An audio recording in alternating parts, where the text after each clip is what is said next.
días a todos. Hoy es martes, día 4 de enero. Estamos en el 2022, ¿eh? Hemos pasado la página del calendario y estamos recién estrenando el año, ¿eh? Hoy ya digo martes y 4 de enero. Seguimos durante todo este tiempo hasta el Día de Reyes e inclusive hasta el bautismo del Señor, que será el próximo día 9 de enero, pues seguimos meditando, profundizando en el gran misterio que es la Navidad, que Dios se ha hecho hombre y se ha quedado entre nosotros. Texto del Evangelio del día de hoy, Juan 1, 35 al 42, continuación del de ayer. Una vez más vemos a Juan Bautista, que sabe perfectamente cuál es su papel. Él tiene discípulos, tiene seguidores, ¿eh? Pero él sabe a quién debe apuntar. Y por eso no tiene celos, ni tiene envidia, ni... No, lo que hace es señalar a Jesús, que no es poca cosa, ¿no? En aquel tiempo estaba Juan el Bautista con dos de sus discípulos y fijándose en Jesús que pasaba, dice, este es el Cordero de Dios. Casi nada.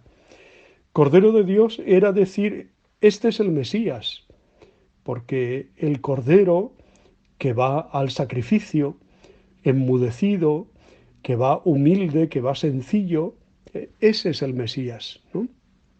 Es una imagen muy unida al Mesías esperado, ¿no? Los dos discípulos oyeron sus palabras y se pusieron a seguir a Jesús. ¿Cuántas veces hacemos oídos sordos a las palabras del Señor? ¿O cuántas veces hacemos oídos sordos a una persona que nos dice o nos da un buen consejo y te dice, oye, vete por aquí, o haz esto, o haz aquello, ¿por qué no dedicas un rato más de oración? ¿Por qué no te paras delante del sagrario? ¿Por qué no te metes en este grupo de Cáritas? ¿Por qué no haces esta labor? ¿Cómo nos cuesta secundar, animar a otros que tienen la iniciativa? Quizá nosotros vamos como de relumbrones y queremos ser además los que marcan la pauta, los que dicen a qué hora y a qué... y que todo el mundo nos haga el rendezvous y que todo el mundo, poco menos que diga gracias a ti, yo soy... Es el Señor a quien debemos señalar y es nosotros con humildad a quien debemos acoger, ¿no? Ponernos a seguir de verdad al Señor.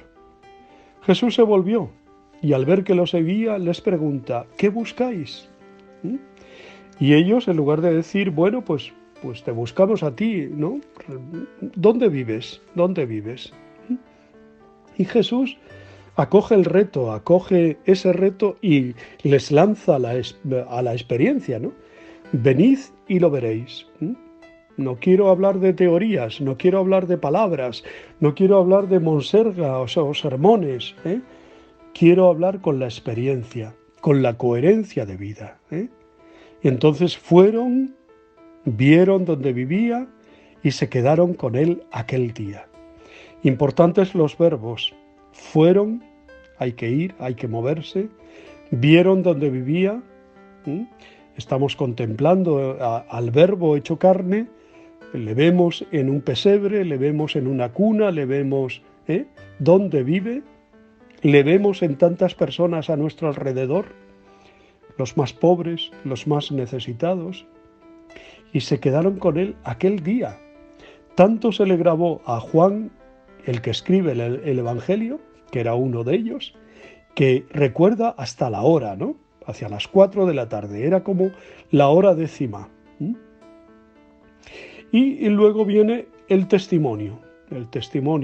Andrés, hermano de Simón Pedro, era uno de los dos que oyeron a Juan el Bautista, siguieron a Jesús, encuentra primero a su hermano Simón y le dice, hemos encontrado al Mesías. No se anda con circunloquios, no, va directo. Hemos encontrado al Mesías, el Cordero de Dios, ¿no? Que significa Cristo, el ungido. y lo llevó a Jesús. Ahí tenemos también otra faceta, ¿no?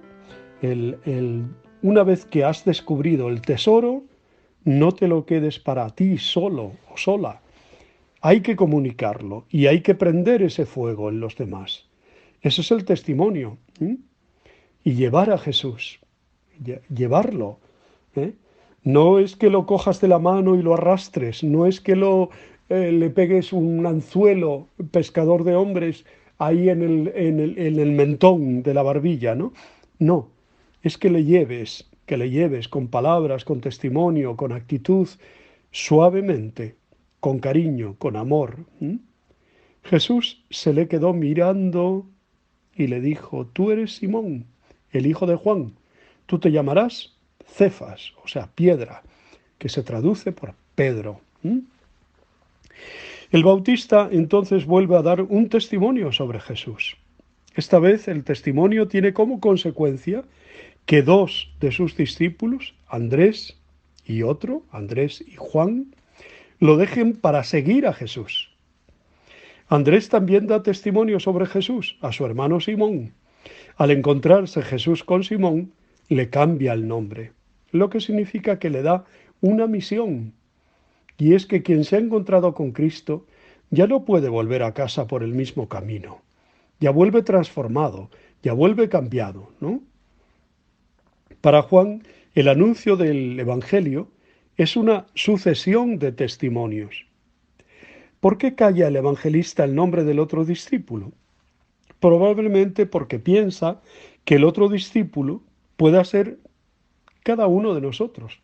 Era él, ¿no? Juan, pero lo calla para decir: te toca a ti, te toca a ti que lees, a ti que escuchas, a ti que rezas con este evangelio, ¿no?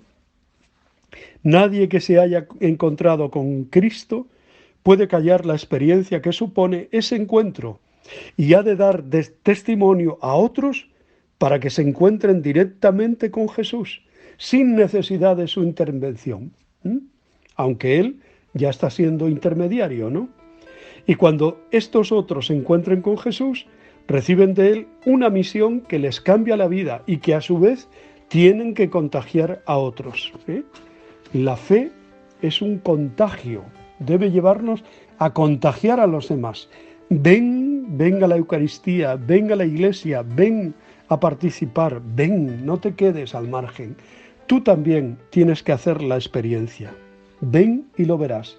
Tú vete y vive la experiencia de un verdadero encuentro con Cristo, como se hace en cursillos de cristiandad o en unos ejercicios o en un encuentro, no sé, de oración, de adoración, Bueno, hoy la Iglesia celebra la memoria de Santa Genoveva Torres, fundadora, y también, y en él me quiero fijar, es el día de San Manuel González, apóstol de la Eucaristía, apóstol de los agrarios abandonados.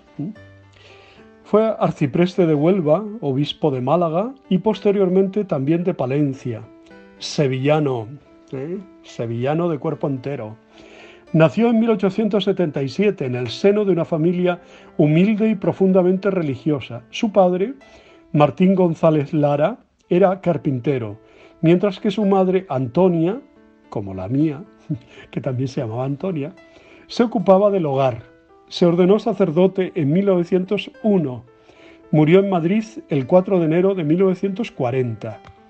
Siendo un joven sacerdote, fue enviado a predicar una misión a un pueblo llamado Palomares del Río. Esperaba una gran acogida, un pueblo fervoroso, grandes conversiones, muchas confesiones. Sin embargo, encontró un pueblo frío, nadie salió a recibirlo, ni acudieron a su convocatoria. Encontró una iglesia restaurada pero descuidada y además algo que le produjo una sacudida al corazón, algo que cambió su vida. A Jesús abandonado en su propio sagrario, sucio y olvidado. ¿Qué esfuerzos tuvieron que hacer allí? Nos cuenta él mismo.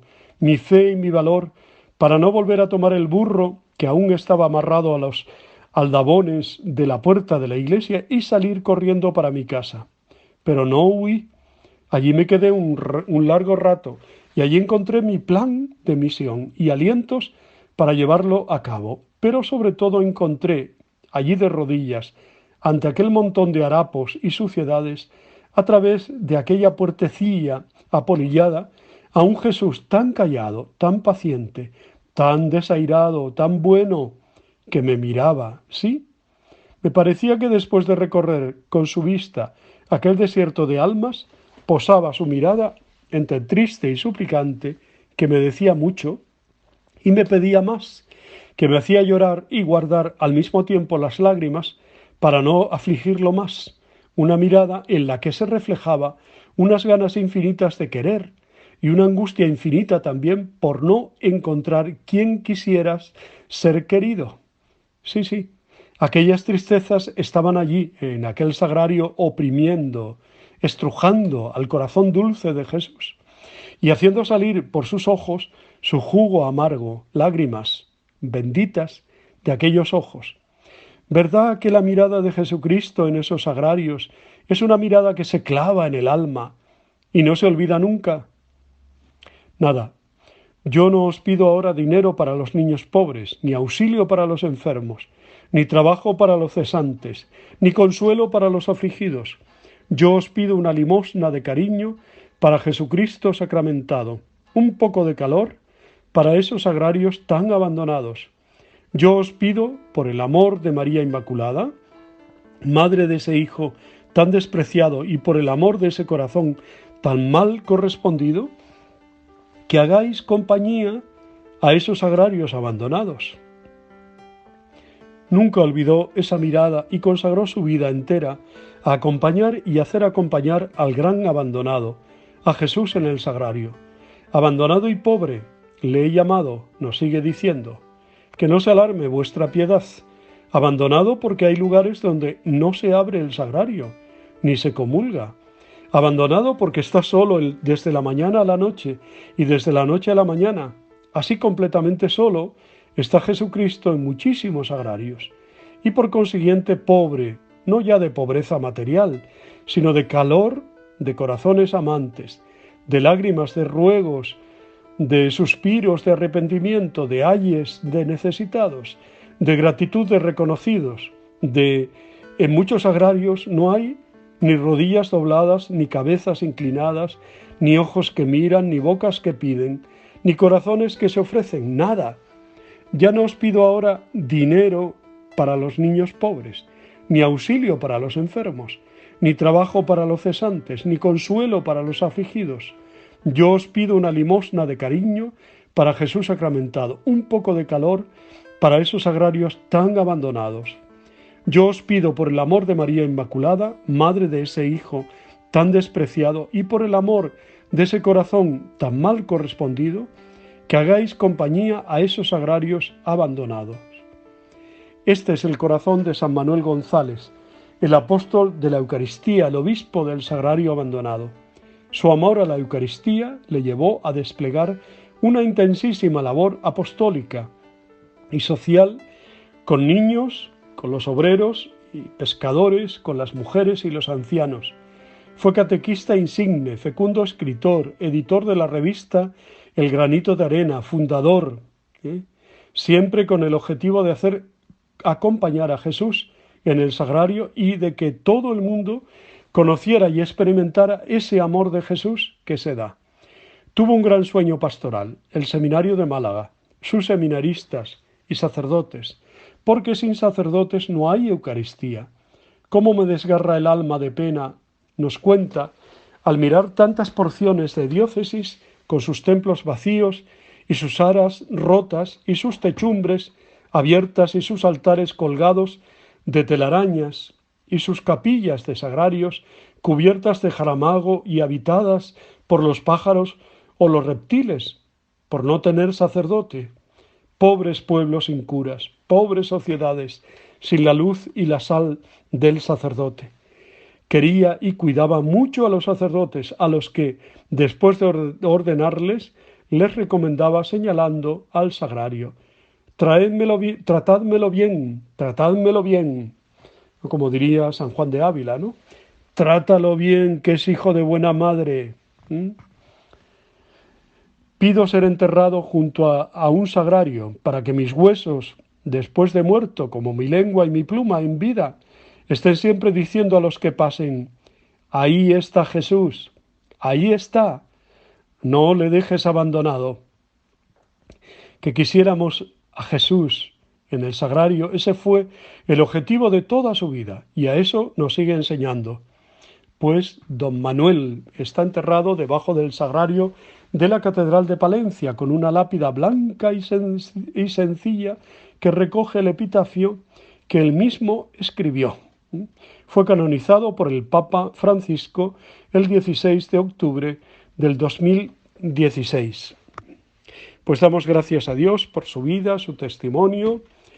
Muchas felicidades a todas sus hijas, especialmente misioneras eucarísticas del Sagrario, y a tanta labor como él desplegó en su vida, ¿no?